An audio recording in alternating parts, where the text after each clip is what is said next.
Hello and welcome to GT Races. Today we're going to continue hunting for rust. My old lady here, she's not a young lady anymore. I mean, she's like 14 years old, and in car years that is like, I don't know, middle-aged. So maybe she starts having a little bit of wrinkles and need a little bit more love and care. And the thing I want to do now is to hunt for rust that I can't see from the outside. Because I have seen that my car is starting to get more and more rust. Probably last winter will be the last winter that this car will be driven in Sweden. Because you know we have a lot of salt on our roads and that makes the cars rust like crazy.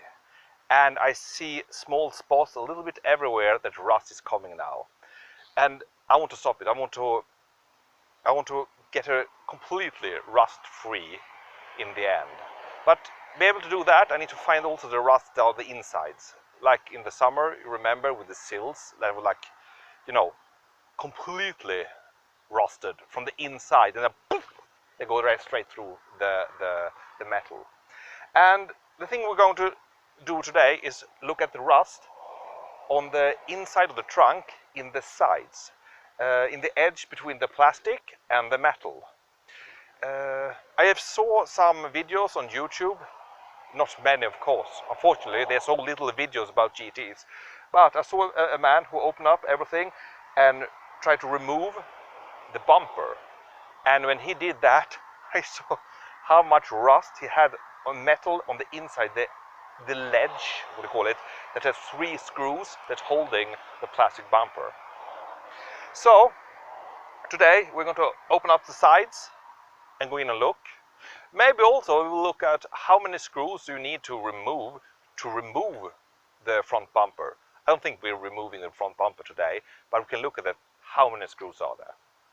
So let's start by seeing what we need to remove of the insides, you know, the speakers and everything, to get in there. So let's take the camera and jump down in the trunk. In the trunk here, we need to remove the side linings. I don't know if the linings is the right word, but on this side you have the speaker, and this one we have to remove. And on the right side, we don't have a speaker, but we have still some linings. The red cord is of course the emergency opening for the gas lid. So you pull that and pop, it pops out. In order to remove on the right side and the left side, we have to remove this cover. And then here we have a number of torques, and I don't know, maybe it's one under here too. So let's start in removing this and see what happens.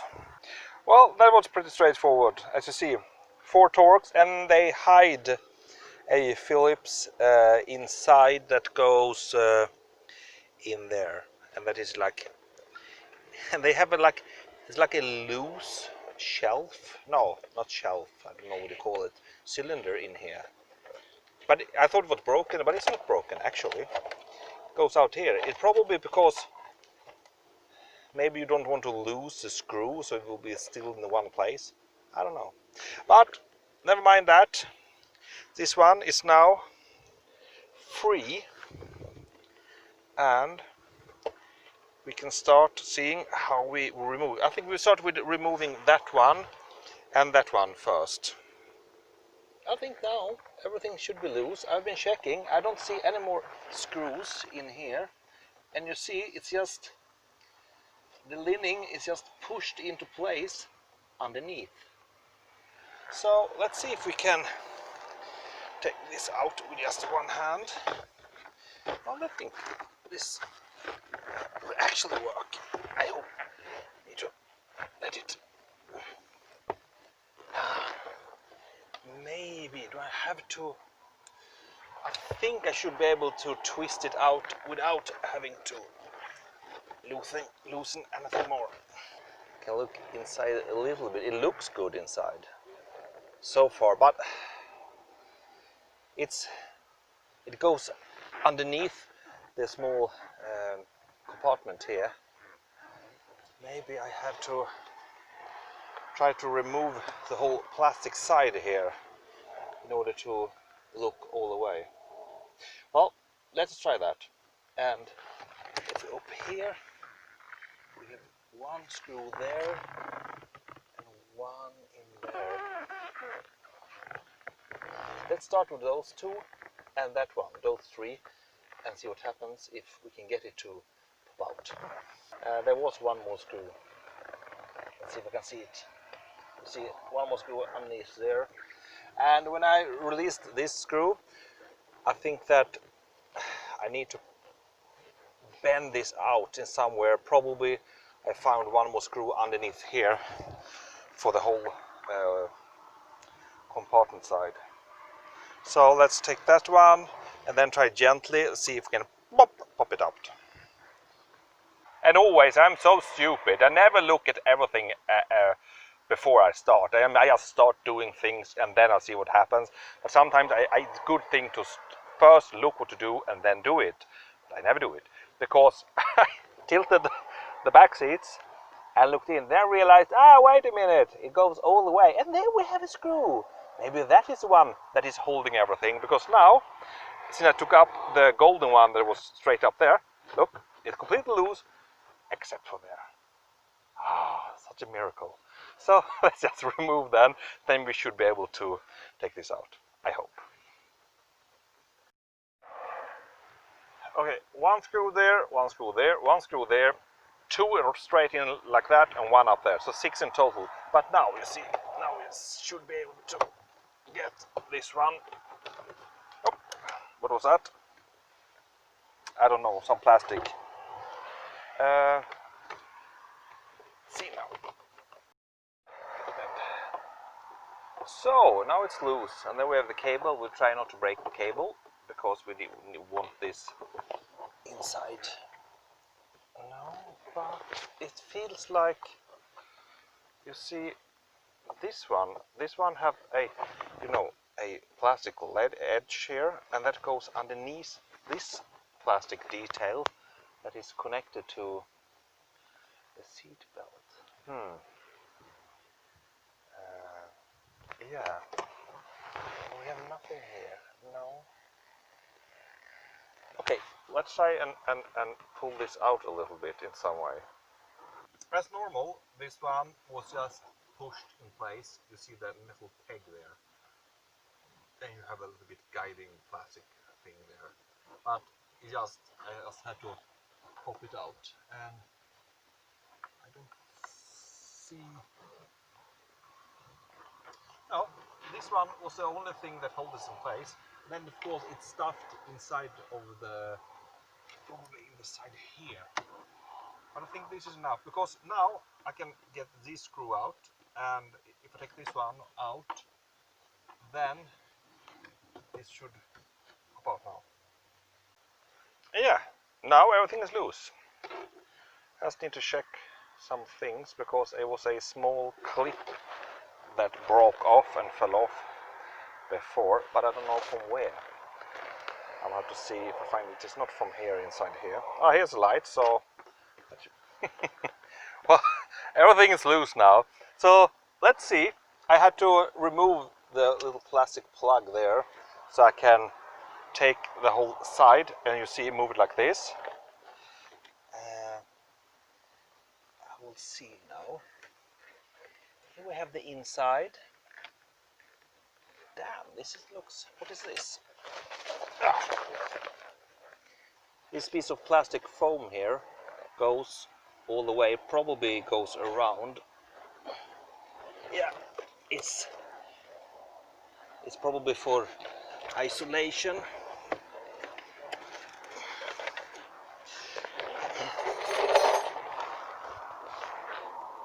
And now we are at the bottom.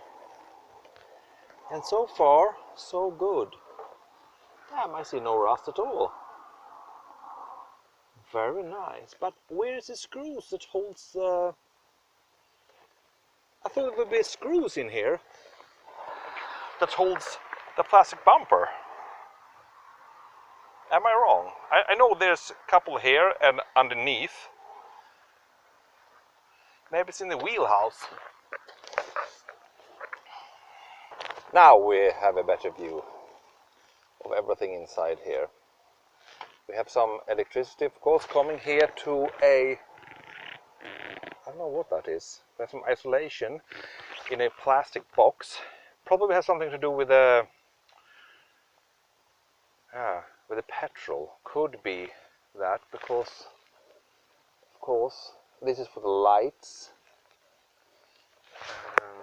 the backlights, brake lights, and for side indicator. How do we remove them? I don't know. But we have no rust in here, so I'm very happy. This looks very good. I have pushed everything back to place, but I have not screwed it on yet. Because before I do that, I don't know if I want to do something else. So before I do that, let's start on this side and open this up. But this will be a little bit trickier. I don't know, maybe, because we have the speaker here, and I don't know if we have to remove the whole that side again, as we did there. Well, let's start to remove the lining for the speaker. Of course, the first thing is we have 6 of these plastic plugs, so we just need to take a knife and a little bit carefully take them out. Carefully, because I don't want to break them. The bass speaker, so a small one in some sort of plastic box. But we try to remove it. We have screws and nothing in there. Only one there and one there. One bolt. That is probably it. And if we remove them, we can take everything out and we can unplug it there.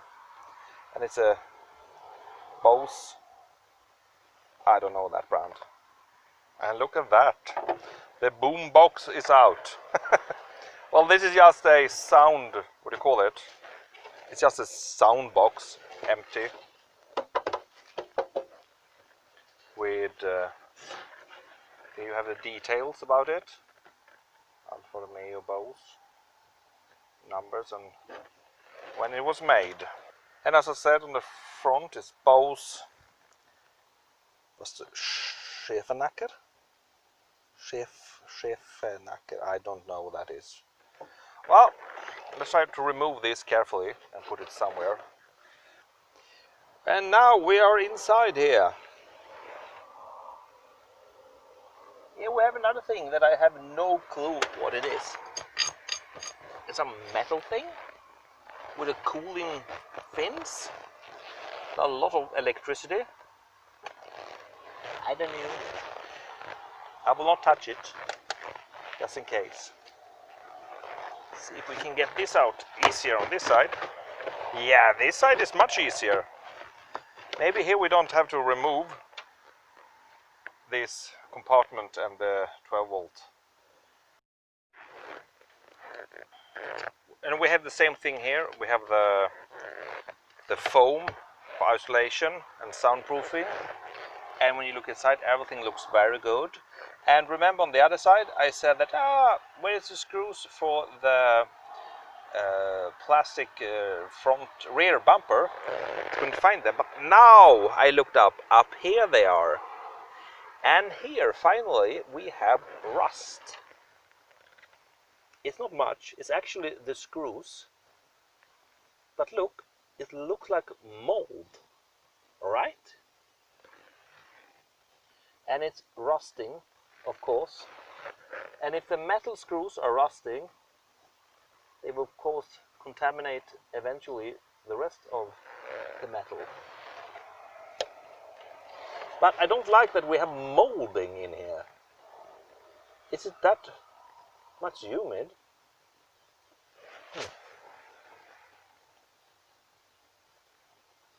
I really want to take these out and change them to screws that is not in iron, to have the real rust-free steel screws. Yeah, I think I need to think now what I should do. I think this will be it for this video. This video about how to get inside the linings on both sides and check for rust, and to find the screws for the rear bumper, and they're rusty as hell. Of course, I did not to remove this, but this is to remove this. The screws are exactly the same place as on this side. So you just do like that on that side, and then it will be no problem. But I don't like the rusty screws. Don't feel really good in this old car. This will be it for this video. I'm not putting everything back together because I think that I need to take some decision on what to do with the screws. Maybe I need to remove the whole rear bumper and see the condition. Because I have no rust on the inside. It looks very good. It's only the screws that are completely rusted and moldy. I mean, white mold or whatever that is. So, but then I want to see how does it look, the metal on the outside. The inside is good, but the outside. So I'm happy that I have no rust inside. Yeah.